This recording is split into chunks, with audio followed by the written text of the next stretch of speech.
Friends, bell நிறுவனத்தில தான் வந்து ஒரு புதிய வேலைவாய்ப்பு வந்து குடுத்துருக்காங்க. இந்த வேலைக்கு வந்து போஸ்டிங் வந்து நம்ம தமிழ்நாட்டில தான் உங்களுக்கு வந்து இருக்க போது. ஆரம்ப சம்பளமே ரூ. 45,000 வந்து இருக்கும். இன்னொரு கேட்டகரிக்கு வந்து சேலரி வந்து உங்களுக்கு வேரி ஆகும்.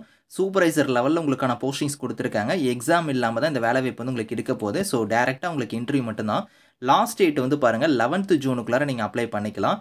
ஸோ இப்ப அந்த வேலைக்கான நோட்டிஃபிகேஷன், அப்ளிகேஷன் டீட்டெயில்ஸ் நம்ம பார்க்கலாம்.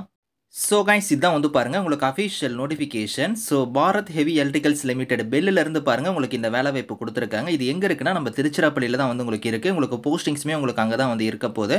ஸோ உங்களுக்கு இதுல வந்து பாருங்க என்ஜினியர் குவாலிட்டிங்கிற கேட்டகரிலயும், சூப்பர்வைசர் குவாலிட்டிங்கிற கேட்டகரிலயும் உங்களுக்கான போஸ்டிங்ஸ் வந்து குடுத்துருக்காங்க. ஸோ லொகேட்டட் வந்து பாருங்க சென்னை உங்களுக்கு வந்து இதுல திருச்சின்னே குடுத்துருக்காங்க பாருங்க. திருச்சியில தான் வந்து உங்களுக்கான போஸ்டிங்ஸ் இருக்க போது. இது வந்து உங்களுக்கு கான்ட்ராக்ட் கேட்டகரில தான் வந்து எடுக்குறாங்க. ஃபர்ஸ்ட் உங்களுக்கு வந்து பாருங்க 2 இயர்ஸ் வந்து உங்களுக்கான கான்ட்ராக்ட் இருக்கும். அதுக்கப்புறம் நாங்க எக்ஸ்டெண்ட் பண்ணுவோம் அப்படிங்கிறதையும் குடுத்துருக்காங்க. ஸோ இப்போ இன்ஜினியர் குவாலிட்டிக்கு நீங்க அப்ளை பண்ற மாரி இருந்தா 10 வேக்கன்சி குடுத்துருக்காங்க. கம்யூனிட்டி வைஸா வந்து வேக்கன்சி வந்து இருக்கும். அதே மாரி வந்து சூப்பர்வைசர் குவாலிட்டிக்குமே வந்து உங்களுக்கு ஒரு 10 வேக்கன்சி வந்து குடுத்துருக்காங்க. செக் பண்ணி பார்த்துக்கோங்க. எந்தெந்த கம்யூனிட்டிக்கு எவ்வளோ வேக்கன்சி இருக்குங்கிறத. ஸோ இப்போ நீங்க இன்ஜினியர் குவாலிட்டில வந்து பாருங்க, அதுல வந்து ஒரு 3 கேட்டகரியா வந்து பிரிச்சு குடுத்துருக்காங்க. Quality control, quality assurance, plant லேப்னு வந்து உங்களுக்கான வேக்கன்சி வந்து இருக்கும். அதுல வந்து குவாலிட்டி கண்ட்ரோல், குவாலிட்டி அஷ்யூரன்ஸ்க்குலாம் வந்து குவாலிஃபிகேஷன் வந்து நீங்க இன்ஜினியரிங்ல இல்லனா வந்து டெக்னாலஜி ரிலேட்டடா வந்து மெக்கானிக்கலோ, புரொடக்ஷனோ, மெட்டீரியாலஜி முடிச்சிருந்தா அப்ளை பண்ணிக்கலாம். அப்படி இல்லைன்னா 5 இயர் இன்டகிரேட்டட் மாஸ்டர் டிகிரி நீங்க முடிச்சிருந்தாலுமே அப்ளை பண்ணிக்கலாம். ஸோ 60% ஆஃப் மார்க் வந்து நீங்க எடுத்திருக்கணும். எஸ்சி கேட்டகரி வந்து 50% ஆஃப் மார்க் வந்து நீங்க எடுத்திருக்கணும். ஸோ அதுல வந்து பாருங்க உங்களுக்கு ஒரு 2 இயர்ஸ் வந்து எக்ஸ்பீரியன்ஸ் கேட்டிருக்காங்க. இண்டஸ்ட்ரியல் எக்ஸ்பீரியன்ஸ் வந்து கேட்டிருக்காங்க. உங்ககிட்ட வந்து பாருங்க அவங்க எக்ஸ்ட்ரா கேட்டிருக்காங்க பாருங்க. அதெல்லாம் வந்து இருக்குது. குவாலிட்டி கண்ட்ரோல பத்தி உங்களுக்கான இதெல்லாம் இருக்குது அப்படின்னா, உங்களுக்கு முன்னுரிமையே தருவோம் அப்படிங்கிற மாரி சொல்லியிருக்காங்க.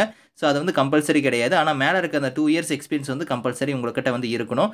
அடுத்து வந்து பாருங்க சூப்பர்வைசர் குவாலிட்டிக்குலாம் அப்ளை பண்றீங்கன்னா, அதுல வந்து ஒரு 4 கேட்டகரி பக்கம் குடுத்துருக்காங்க. ஸோ வேக்கன்சியுமே அதுக்கு தகுந்த மாரி இருக்கும். குவாலிஃபிகேஷன் வந்து டிப்ளமோல வந்து மெக்கானிக்கல் முடிச்சவங்க வந்து அப்ளை பண்ணிக்கலாம் அப்படிங்கிற மாரி குடுத்துருக்காங்க. 2 இயர்ஸ் வந்து பாருங்க இண்டஸ்ட்ரியல் எக்ஸ்பீரியன்ஸ் வந்து கேட்டிருக்காங்க. ஸோ உங்ககிட்ட வந்து பாருங்க என்டிடிஎல் இதெல்லாம் உங்களுக்கு வந்து இருக்குது. அத பத்தி உங்களுக்கு ஏரியால வந்து உங்களுக்கு எக்ஸ்பீரியன்ஸ்லாம் இருக்குது அப்படின்னா, முன்னுரிமை தருவோம் அப்படிங்கிறத குடுத்துருக்காங்க. கம்பல்சரி கிடையாது. ஸோ ஏஜ் லிமிட்ட பொறுத்தவரைக்கும் மினிமம் 22 மேக்ஸிமம் 35 இயர்ஸ் வரைக்கும் நீங்க அப்ளை பண்ணிக்கலாம். எஸ்சி கேட்டகரில வரீங்கன்னா 5 இயர்ஸ் வரைக்கும் உங்களுக்கு ஏஜ்லேருந்து ரிலாக்சேஷன் இருக்கு. ஓபிசியா இருந்தா 3 இயர்ஸ் வரைக்கும் இருக்கு. பிடபிள்யூடியா இருந்தா 10 இயர்ஸ் வரைக்குமே உங்களுக்கு அந்த ஏஜ் லிமிட் இல்லாம ஏஜ்லேருந்து ரிலாக்சேஷன் வந்து இருக்கு அப்படிங்கிறத குடுத்துருக்காங்க. ஸோ இதுலயே வந்து பாருங்க சேலரி குடுத்துருக்காங்க பாருங்க. இன்ஜினியர் கேட்டகரிக்கு வந்து ரூ. 84,000 வந்து உங்களுக்கான சேலரி வந்து இருக்கும். சூப்பர்வைசர் கேட்டகரிக்கு ரூ. 45,000 வந்து உங்களுக்கான சேலரி வந்து வரும். இது இல்லாம அடிஷனலா உங்களுக்கு மெடிக்கல் இதெல்லாம் வந்து உங்களுக்கு எக்ஸ்ட்ரா வந்து இருக்கும் அப்படிங்கிறத குடுத்துருக்காங்க.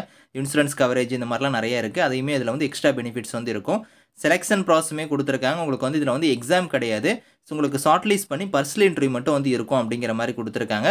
ஸோ அந்த பர்சனல் இன்டர்வியூ வந்து 1:10 ரேஷியோ படி உங்களுக்கான ஷார்ட் லிஸ்ட் வந்து பண்ணுவாங்க அப்படிங்கிறதையும் சொல்லியிருக்காங்க. ஸோ இதுல வந்து பாருங்க உங்களுக்கு எப்படி அப்ளை பண்ற மாரி இருக்குன்னா, இதுக்கு அப்ளிகேஷன் ஃபார்ம் வந்து குடுத்துருக்காங்க. அந்த அப்ளிகேஷன் ஃபார்ம் வந்து கரெக்ட்டா நீங்க ஃபில் பண்ணிட்டு, ஸோ இங்க குடுத்துருக்காங்க பாருங்க உங்களுக்கு அட்ரஸ். இந்த அட்ரஸ்க்கு வந்து திருச்சி அட்ரஸ்க்கு தான் நீங்க வந்து போஸ்டல்ல சென்ட் பண்ண போறீங்க. ஸோ இதுல வந்து பாருங்க உங்களுக்கு டேட்டுமே குடுத்துருக்காங்க. 11த் ஜூன் வரைக்கும் டைம் இருக்கு. அதுக்குள்ளார நீங்க வந்து அப்ளை பண்ணிக்கலாம் அப்படிங்கிறதையும் குடுத்துருக்காங்க. மெயினா வந்து அந்த என்வலப் கவர் இருக்கு பாத்தீங்களா, போஸ்டல் கவர் அதுல மேல வந்து அப்ளிகேஷன் ஃபார் தி போஸ்ட் ஆஃப்னு போட்டு எந்த போஸ்ட்க்கு அப்ளை பண்ண போறீங்களோ, அத வந்து இங்க போல்ட் லெட்டர்ல குடுத்துருக்காங்க பாருங்க. அத கரெக்ட்டா மென்ஷன் பண்ணி தான் நீங்க சென்ட் பண்ணணும் அந்த கவர்ல அப்படிங்கிறத சொல்லிட்டாங்க. ஸோ அப்ளிகேஷனோட என்னென்ன செல்ஃப் அட்டஸ்டட் காப்பிலாம் இணைக்கணும் அப்படிங்கிறத குடுத்துருக்காங்க. அதையும் செக் பண்ணி பார்த்துட்டு நீங்க அப்ளை பண்ணிக்கோங்க. Thank you friends.